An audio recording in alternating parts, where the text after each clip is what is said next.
What is going on, everybody? Breaking news here on a Tuesday morning. Joe Thuney has agreed to a contract extension, and this is why you subscribe. This is why you lock us in here at Bears Now, because I'm packing PJ stuff, getting ready to take him to daycare. I said, hey, go enjoy cartoons for a little bit longer.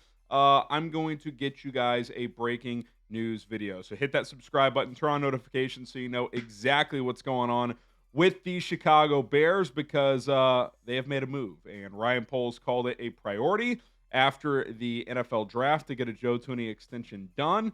And now that deal is done. And I got to be honest, folks, I think it's a pretty big steal when it comes to Joe Thuney. 2 years, $35 million. That adds up to $17.5 million per year with $33.1 million guaranteed, including this current year, 2025. So he is now under contract through 2027 for $51 million total. So that adds up to 17 a year on a 3-year deal starting this year. And that's a pretty big steal. The best guards in the league make 20, 21 million. You just got Joe Thuney for the next 3 years at 17. And oh, by the way this is structured, you could get out of it after 2 years. Now, look, he's 32. He'll turn 33 this year. So maybe he had to take, 18, 19 instead of 21, 22 when I thought he had the argument to reset the market. But he took 17 and a half on an extension. That's a team-friendly deal, man, even for an older player. He is still at or near the peak of his powers. He's got the flexibility to play tackle in a pinch, as we saw last year down the stretch for Kansas City. Obviously, against big-time D-lines, he can get exposed at tackle. We saw that in the Super Bowl, but that move kind of saved their season because they didn't have a left tackle. Now, he'll slide back into guard. I do not envision a scenario where he'd have to play tackle, but he can if you need him to. But for what this guy brings to the table on the field, 4-time All-Pro, he's won 4 Super Bowls. He's still one of the best at his craft. Off the field, leadership, experience, what he's done in the past, help anchoring offensive lines for the 2 greatest quarterbacks, arguably in NFL history, Tom Brady and Patrick Mahomes. Whether Mahomes is second all-time or somewhere in the top 6, we know where he's going to get to. He's one of the greatest already, and he's been coached by Belichick. He's been coached by Andy Reid. He's helped groom other young offensive linemen. He's played with big-time players. I was comfortable giving him 2 for 42. And to give it him for 2 for 35, I got to commend Ryan Poles, and I got to commend Joe Thuney as well. I think he accepted a bit of a discount here. He wants to be here. He made that clear in his opening press conference after he got traded here. You could just tell he's a genuine guy. I love this deal. And by the way, if his play dips, it could dip 15%, and that's still a high-level guard, right? Like, he would have to fall off a cliff for this to be a bad contract, and I just don't see that being the case. Like, he takes care of his body. He's missed 2 games in his entire career. He's very durable. He's not one of these, like, just chiseled type of players. Sometimes you get these athletic freaks, and then they just hit a wall and plummet as players, or injuries start to pile up. You think of a guy like Tyron Smith at left tackle. His body just couldn't hold up anymore. He's not really built that way. Like, his game and his body is built to age. Like, it wouldn't shock me if he played beyond this 3-year contract, whether that's here or somewhere else. But we're obviously focused on the here and now. I think this is a hell of a deal. Hell of an extension for the Chicago Bears and for Ryan Poles. Grade this extension for the Bears, 2 years, $35 million, A, B, C, D, or F. I got to give it an A+. I mean, to me, this is kind of highway robbery. Like, Joe Thuney easily could have commanded $20 million per year. If he was on the open market, if he was a free agent, I think he would have gotten $20+ million per year because he just played for $16 million per year on his last contract, and he outperformed that deal, and the market's gone up. Trey Smith, who the Bears would have signed in free agency, is under the franchise tag at $23.5 million. Now, we'll see what that number comes in at if they get an extension done this offseason, but it's going to start with the 2. And obviously, he's younger. He's still ascending. I get it. It's a different situation. But right now, Joe Thuney is still better than Trey Smith. Even if you want to say they're close, Trey Smith is going to make $3 to potentially $5 or $6 million more per year than Joe Thuney. So I'm fired up about this. I get he's not going to be here for 10 years, whereas a guy like Trey Smith, maybe that could have been the case. But You got your interior guys all on the same timeline now. Joe Thuney, Drew Dahlman, Jonah Jackson, all under contract through 2027, and all structured in ways where you could pivot after 2026 if there's a reason to. Play diminishes, injuries, whatever the case may be. So, job well done by Ryan Poles this offseason, rebuilding that interior and kind of the final stamp here with this Joe Thuney extension. Now, another nugget from this extension, because I know everybody's asking, what does it mean for this year? What does it mean for our cap?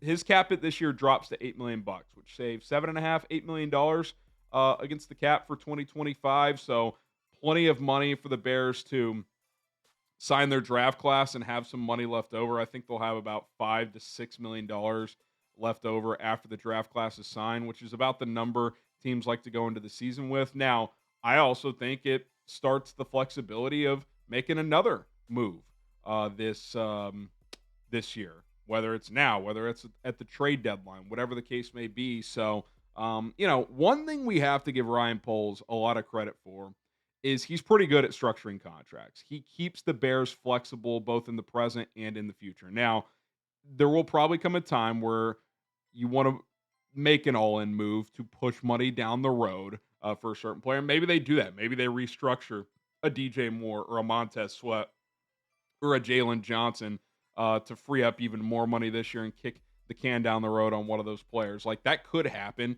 if the right opportunity came up for a player, maybe like a Trey Hendrickson, who knows? But I think Poles deserves a lot of credit. He's a polarizing GM. He's made some good moves. He's made some not so good ones, but his contract structures for the most part have been pretty damn good. Like, what's his worst move on a multi-year deal? Nate Davis, well, they were able to pivot in year 2 the way the contract was structured, right? So as big of a disaster as that was, and that was clearly a bad decision based on the work ethic he had, XYZ, the contract wasn't crippling, is the point. So good on Ryan Poles here. Good on Joe Thuney. Good on his agent, Mike McCartney. With OTA starting today, it's nice to just get this done.